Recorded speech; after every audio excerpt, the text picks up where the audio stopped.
So, magandang umaga. At ngayon ay may lakad kami. Papunta kami Jasper. Try naming magano ngayon. Lakwatsa. Kahit na medyo pangit ang panahon. Ayan. So, tingnan natin yung panahon. Nagkaroon naman ng araw. Ayan. O, pansin niyo yan. So, medyo sumikat ang araw. So, lalarga tayo. Okay.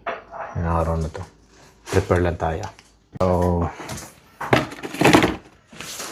first time kasi ni Haki na ano siya ng Skytram. So, Skytram ay parang gondola sa atin yan. So, sasakay kami doon. Then, mga ilang thousand feet ang taas from, ano kasi peak mountain yan eh. So, talagang medyo umano talaga.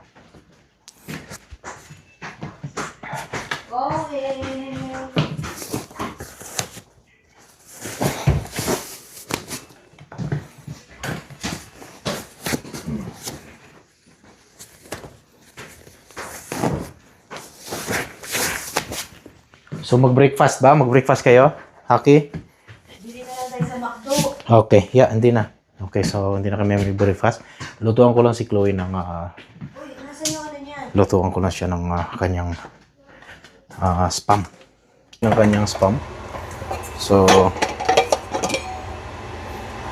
ito yung baunan niya. Yeah.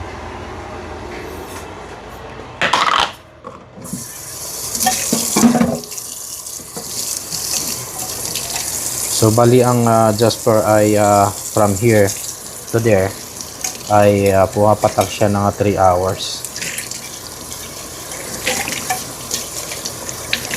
So, 3 hours ang driving. Kung sa atin yan ay isipin mo parang malapit lang ata. Kasi 3 hours lang kasi.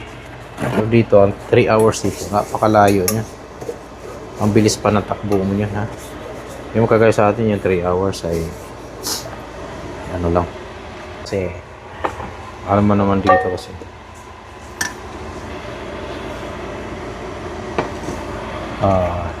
Dito kasi sa ibang bansa, alam mo naman, ay magkagaya ng McDonald's, wala naman silang rice doon. Yung magkagaya sa atin, lahat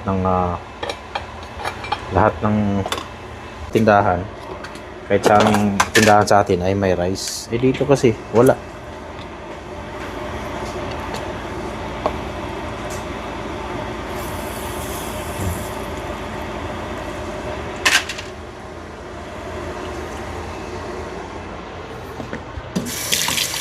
Kita mo yung bag ko dyan na black.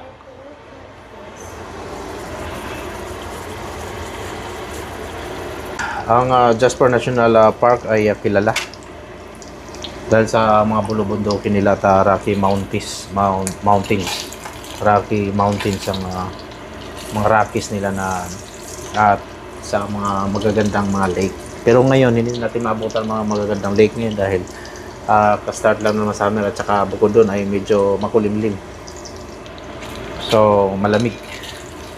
So kaya namin tinuloy pa rin namin to kahit na malamig dahil kailan ang ano namin sa next month ay sobra punong-puno yan sa mga ngayon kasi medyo pangit ang panahon, walang gaano.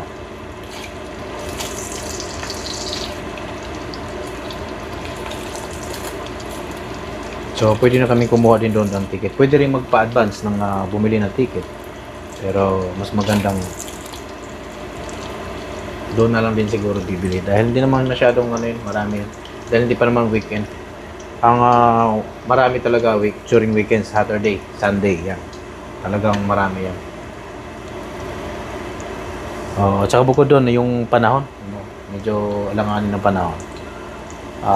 Pero nakita natin, di ba? Nakita niyo medyo sumigat ang araw. So hopefully sana maganda ang panahon. Para makadayo pa kami sa kabilang pupunta namin, yung Miet. Ayan. Yung Miet kasi dito ay hot spring.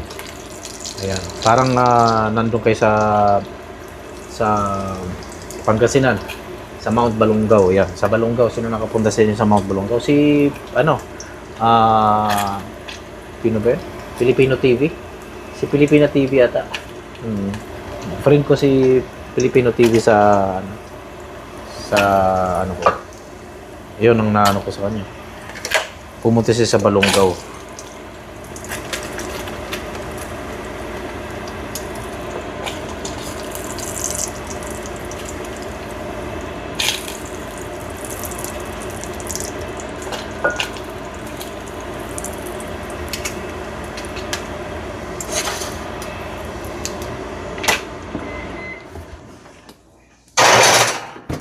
Okay, so pakita ko sa inyo yung pinto. Ganyan siya. Nakaano na siya. Yan. Okay yan. Medyo maganda nga ang panahon ngayong araw na to. So, baybayin na natin yung ganda ng panahon. Dahil sa sunod na araw ay punong-puno. Yan. Magiging punong-puno ang Skytram dahil sa summer na talaga at laging puno yan, hindi naman talaga pwedeng hindi mawala yung pagiging puno. Puno yan all the time. Handa na ang lahat. Okay, so baka makaligo din tayo ng mamaya sa hot spring. Hindi okay. Diba? Yan. Simple lang ang ating Hindi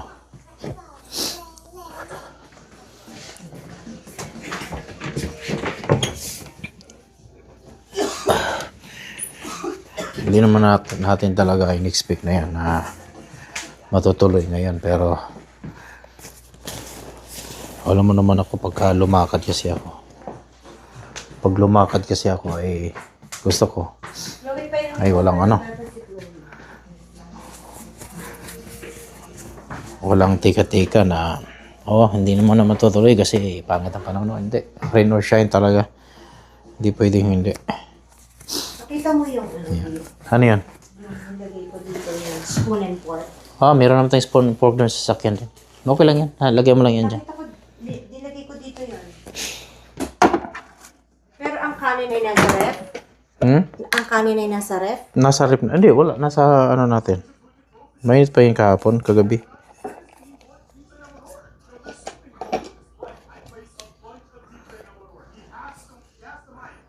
Okay na yan. Kasi pagka initin mo yan, tapos ano na mangyari? Baka mamaya makulob.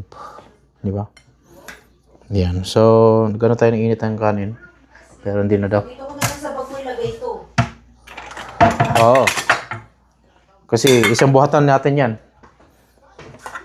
Hindi naman tayo pwede magdala ng maraming bubot.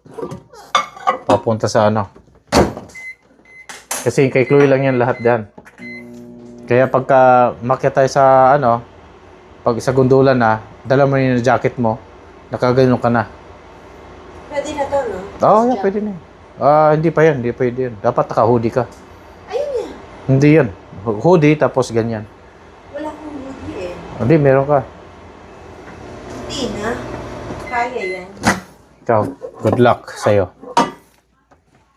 I'm so sorry na lang. Kung magkaka ka.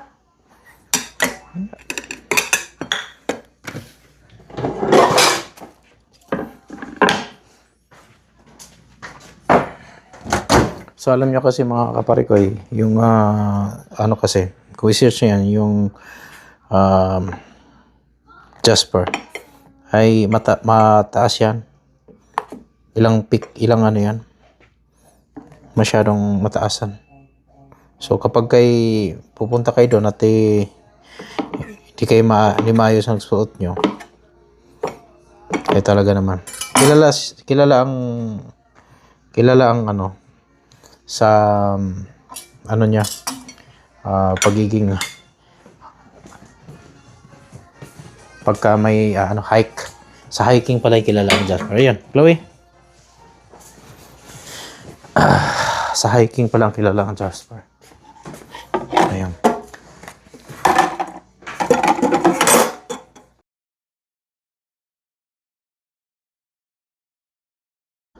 Okay.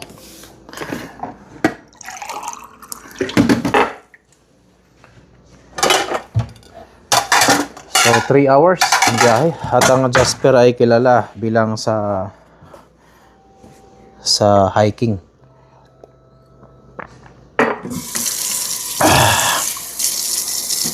Kasi mga tarik at saka magaganda ang kanilang mga tanawin. Nasunog nga lang ang last 2 years. Last 2 years nasunog yan. Dahil sa wildfire. At pati yung historical nila, markings ay nasunog. So, madadaanan pa natin yan.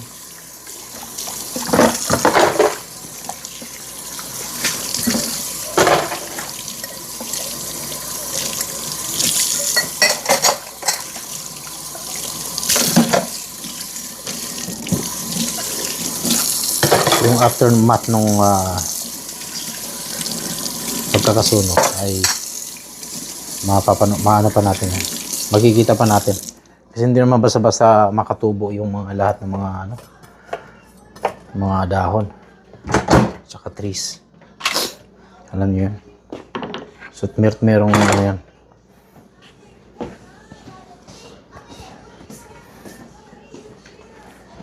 So, pupunta na tayo sa baba. Kasi check natin yung mga... So, meron tayo doon ay... mga ganito na lang tayo.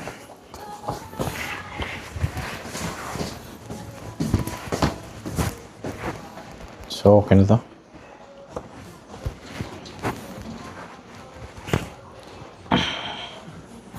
Palagay ko, hindi na tayo lalamigin nito.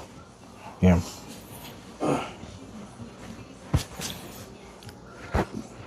Okay. So, ha? Ano yun? Ayan, so ano lang tayo. Mauuna na tayo doon sa baba. At titingnan natin kung ano pa mga kulang. Okay. So, babalik pa tayo sa taas. Check lang natin lahat-lahat. Sasakyan, okay ba?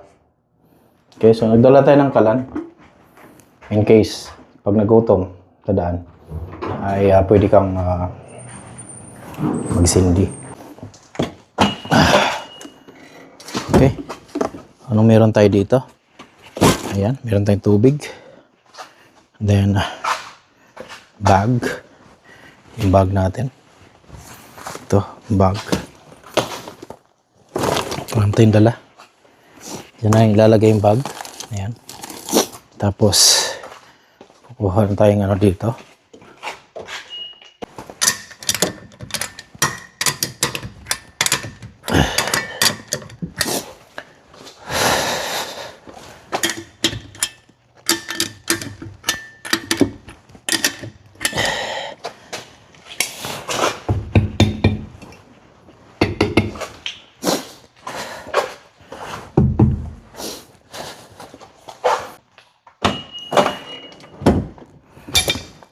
So, good to go. So, pag-gas na rin tayo. Full tank na yan. So, si Haki ang nagpag-gas. Pag-gas siya ng $50. Then, balikan. $50 ulit. So, $100.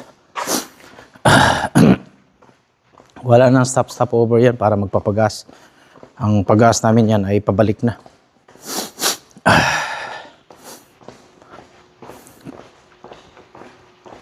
Okay. Okay. So, ready ng lahat? So far, okay naman siya. Ayan. Kanina medyo sumikat ang araw eh.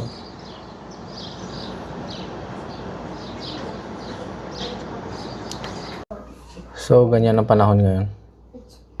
Laging ganun, makulimlim. Yeah. So, halis na tayo. Tara, it's time to... Kaya kailangan yan. Going. Yeah. Ate kayo ng bundok, kaya kailangan ng running shoes. Okay, let's go. Let's go. Your bag. Your bag. Your bag. Your McDonald bag. bag. Ikaw naman, balik. Ayan, so kumpleto na lahat ang Ano, pamilya. Ayan. sinuot. So, Uniqlo mo. say hi, Chloe. Hindi yun. Oh, yung pants na black. Hindi, yung gray na maganda eh. Ikaw naman siyang ano. Mahalaga sa lamig sa akin. Mas maganda yung sa akin. Ako, alam mo gusto ko. 1 hour later.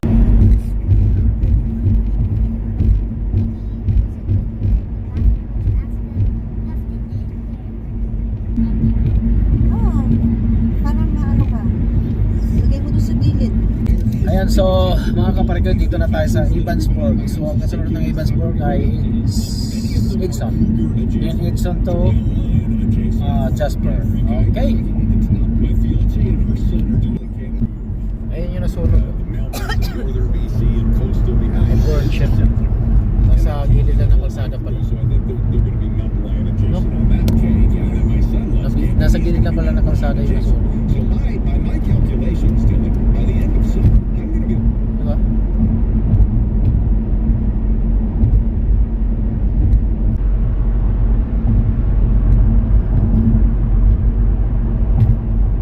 Sa gilid lang na daan. Look, ito makapal. Oh. Kapal na pagkasunog.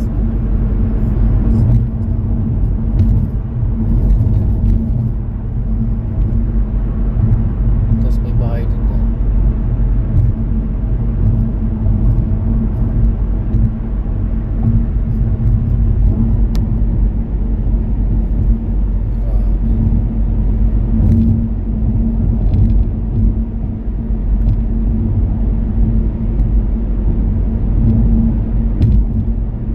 Parang tayo lang nagbibiyahe, Bia. Oo. Yung maganda eh. Wala tayong kanan. Tsaka swabe ang biyahe. Hindi tayo mapapagod kasi nakapag-relax din ako. Paano?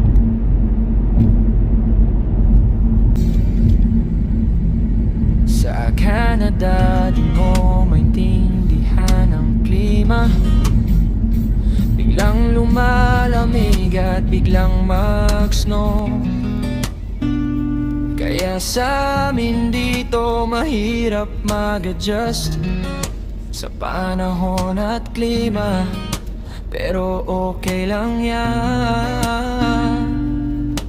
Kaya yan, basta Pinoy, walang inaatrasan. Basta trabaho lang kakayanin para sa pamilya ganito.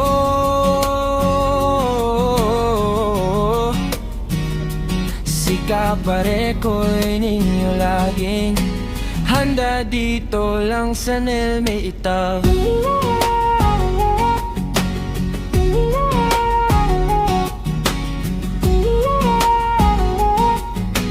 Handa dito lang sa Nelme Itaw.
sa ibang lugar at base doon sa nakita nyo ay malakas ang ulan dito sa nadadaanan namin dito sa Edson.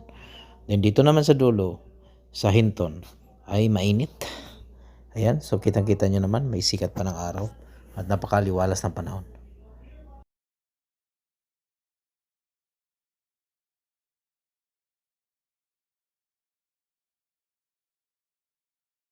An hour later.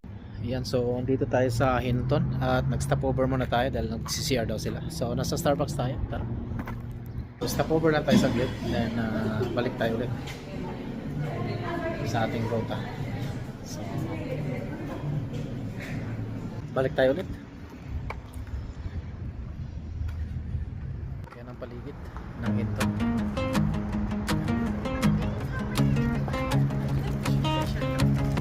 Window full of rain, I got my bag on my knees.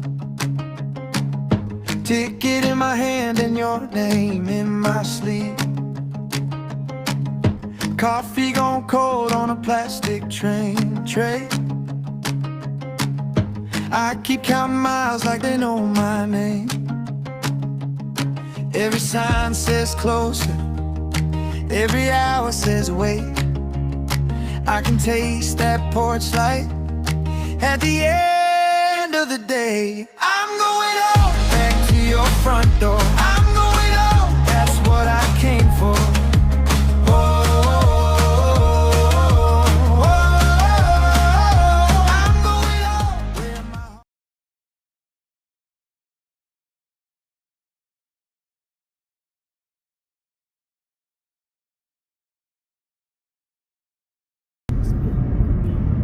Yan. The Rocky.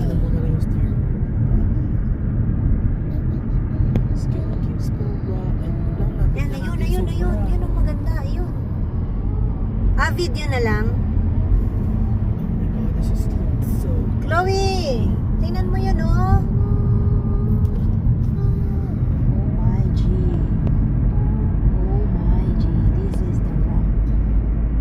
Rock and roll. It's white. May tama na. Delicate ka dito. Ka lang gumanyan. Mabagal naman takbo natin. That's Tatay! What happened? Scared.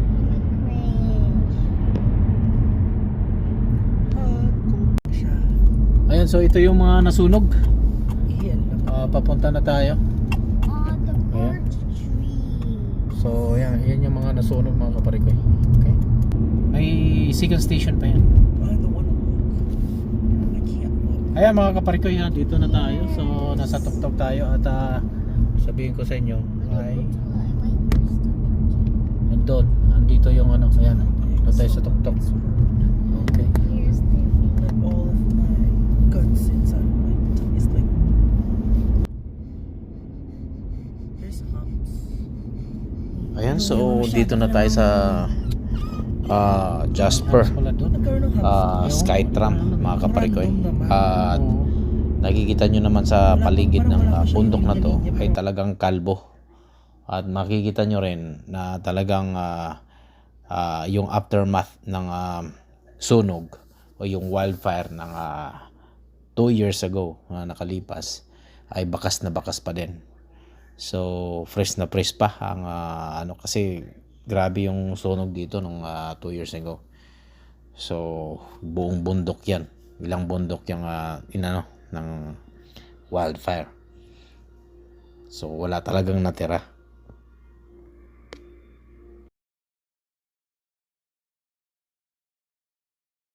Nelmeria TV ka pare, boys, let's go. Life in Canada, Pinoy pa rin ang puso. Food trip, road trip, kwentong totoo. Click mo na yung play, sabay tayo sa flow. Nelmeria TV ka pare, boys. Ninyo ang pangalawang episode ng aming journey. So tara.